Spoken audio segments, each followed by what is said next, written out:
welcome back to Show Home Live. I'm joined in this exclusive interview session with Jennifer Wynyard, who's the Senior Strategic Land Manager for Barratt Developments and also recently appointed National Chair for Women in Property. Good morning, Jennifer. Good morning, Joseph. Thank you for joining us. Jennifer, to begin with, I think it would be interesting to learn a little bit more about you from a professional angle. So could you give us a bit of a run through of your career to date and also your journey to becoming the National Chair of Women in Property? So I started out doing a degree in architecture at Newcastle University. Partway through in my training, I took a year out in practice and actually thought planning was a better role for me at the time. So I went back to do my master's in town planning, after which I thought I'd possibly go into urban design. So I looked out for urban design and planning consultancies and worked for Turley's in Leeds for a number of years as a town planning consultant. I did a lot of retail, tourism and commercial development. I wanted to broaden my skill set 6 or 7 years in. So an opportunity came up in strategic land at a house builder.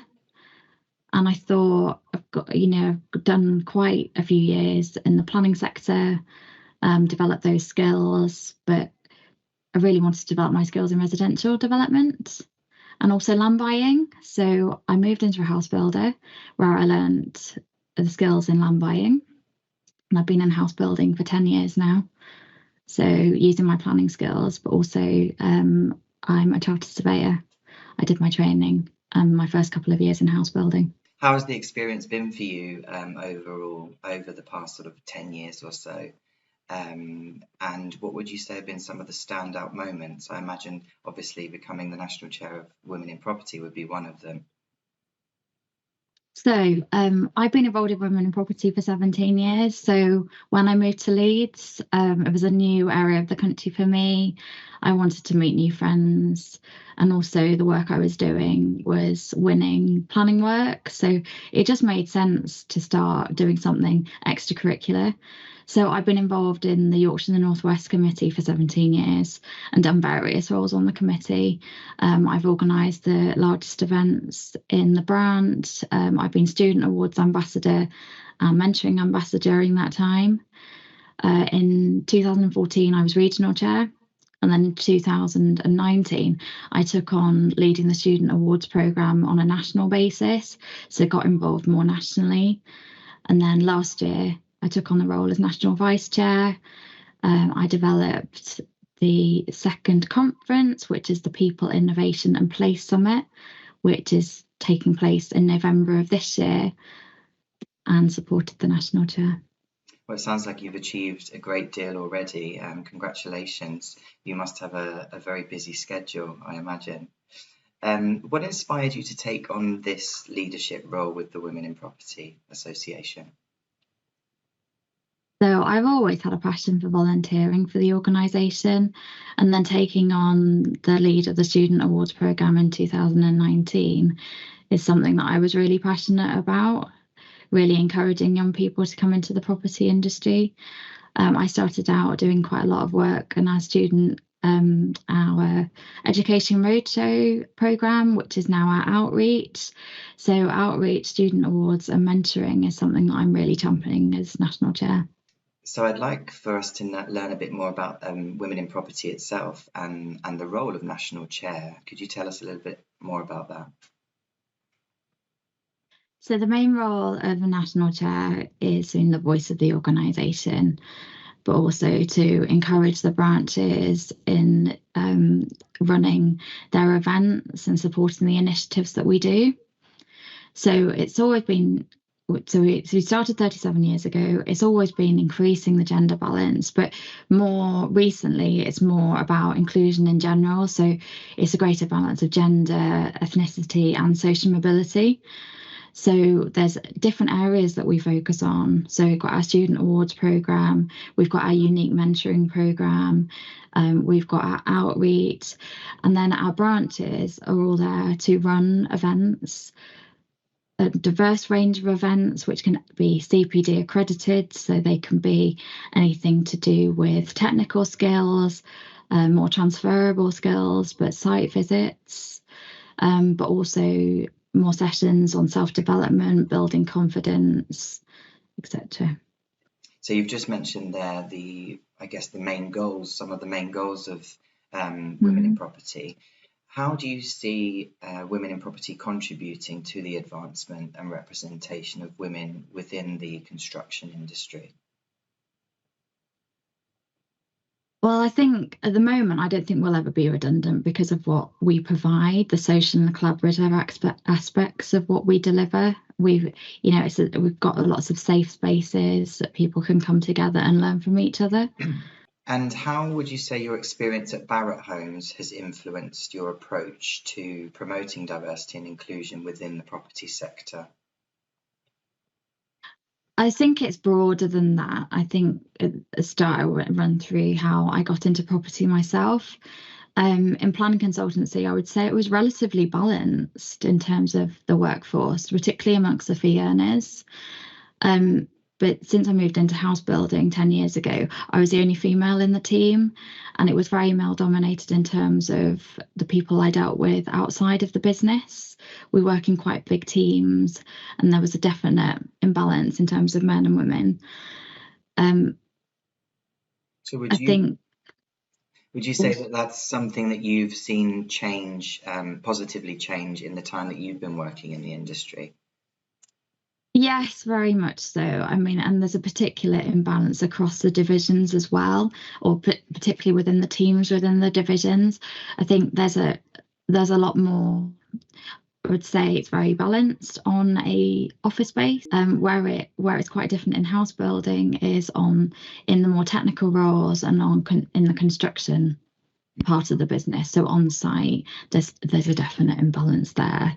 There's very few women that actually work on our construction sites, and that's something that I'm really keen to try and improve internally this year. There's a lot of particularly male allies that are very, very supportive in getting females into that side of the business, and that's something that I'm really keen on working on.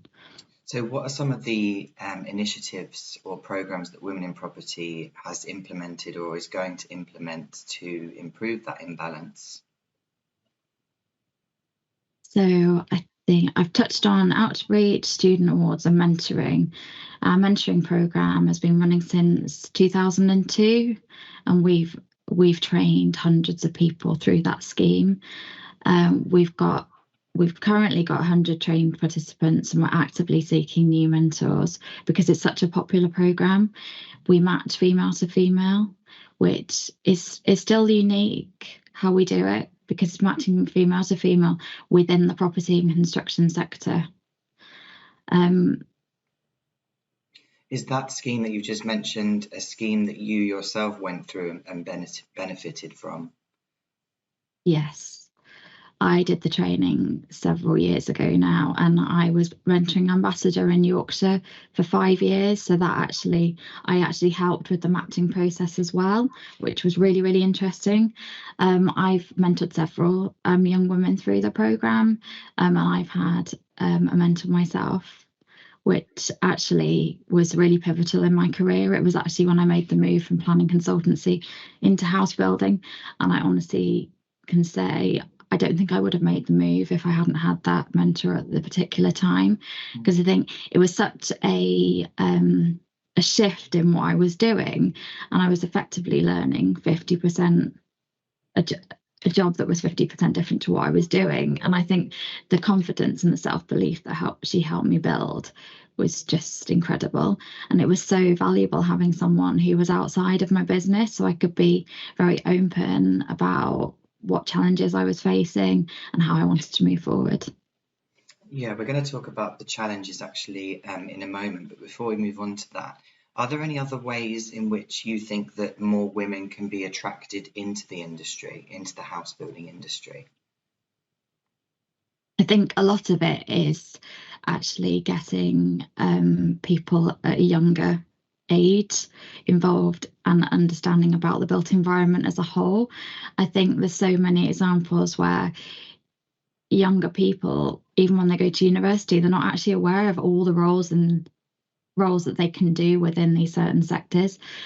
Taught through my own career, I went into architecture. Architecture is a really obvious one. People know what architects do. I didn't even know what a planning consultant actually did, or I didn't really know what planning was until I'd got to university. So it wasn't until I was actually working planning consultancy and I was working for house builders and actually doing their planning work, I actually realised I could do a planning role or a surveying role in a house builder. So there's a whole variety of careers that people can have within the house building sector. It's just actually shouting a bit more about it Raising and awareness. explaining what you can do and raising awareness. And I think that's where outreach really plays a huge part in this.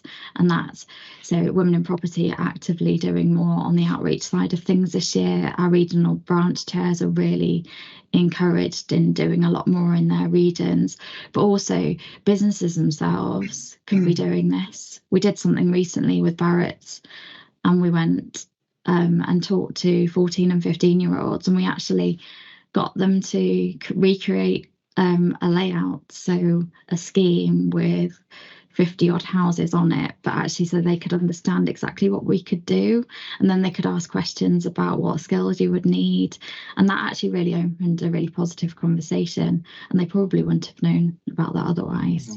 I'm really glad you've just touched upon that, actually, because we do have another session coming up in which the speaker will be talking about specifically about attracting more youngsters into the industry. So yeah, thank you for that. Now moving on to the challenges then, what would you say are some of the key challenges that women face in the property sector today, and how is Women in Property trying to address these issues? So I think still one of the biggest issues is the mid-career, and that's for women and for the industry. I think the old issues like the unconscious bias impacting development opportunities. Also, critically working with allies, and that's something that we're working on more and more, and that's really targeting senior and mid-manager men. It's really helping them to understand how they can help and support these women, opening up the conversations, inviting them to events, talking to us, and ultimately learning from each other. Another one's the gender pay gap. It's quite current. Obviously, April's when people need to publish their results, and I think it's really improving in places, but I think there's still that sort of disconnect between women actually being in these senior positions and the actual pipeline of women coming into these industries. And how do you envision the future of Women in Property, and what steps are being taken to adapt to the ever-evolving landscape of the industry? So membership is growing on a daily basis. It's around 1,500 now, which is amazing. So it's evident that women really love the space that we've created, and we're obviously running some really successful events and successful initiatives. We'll be focusing more on outreach this year, which I've touched upon. This is really, really important for our regional chairs, and I think there's areas of the country where this is being done extremely well, and we just want to make sure that it's happening across the whole organisational patch. We've also been doing a lot of thinking and consulting upon opening our membership to make sure that we're moving with the evolving landscape. Don't think we're quite there yet, but we are looking at different ways to encourage particularly male allies to come along to our events and really celebrate their support for us. And finally, Jennifer, what advice would you offer to young women aspiring to pursue careers in the property industry? Broaden your network as soon as you can, and start as soon as you can, even from university. Your network will help you secure work placements. It will help you find mentors, which, as I touched upon, mentoring is so important at every stage of your career. You'll need something quite different when you're starting out through to mid-career and even towards the end of your career as you approach retirement. So that's why broadening your network is just so important. It's good to have those sounding boards that are outside your own business, with other women that may have come across similar challenges than yourself. Don't give up, ask questions, seek advice. Well, thank you very much, Jennifer, for joining us and for sharing your story, and also those sound pieces of advice for other women and young women that might be thinking about entering into the house building industry. You're welcome. Thank you very much.